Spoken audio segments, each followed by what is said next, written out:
центарот на Скопје. Сакам граѓаните исто така да знаат, да ги прегледаат советите и да видат во каква конструкција се тие. Во тие совети имаме луѓе кои што се директори на јавни институции и плюс се членови на советот.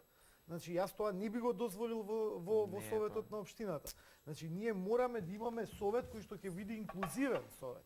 Пред се. Значи ќе ги вклучи и оние маргинализирани граѓани, маргинализирани заедници, ќе ги вклучи невладините сектори без разлика дали се избрани или не. Тие со самата нивна кандидатура веќе представуваат 1000 и повеќе гласови на жители од општина Центар. Може би нема да имаат право да кренат рака во совет и да гласаат, меѓутоа мора да дадат свои предлози.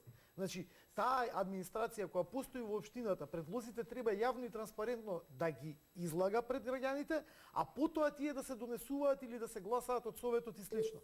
Сега она што ни се случува е веќе донесени предлози се сервираат на гласање. Тоа е стварно дегутантно. Господин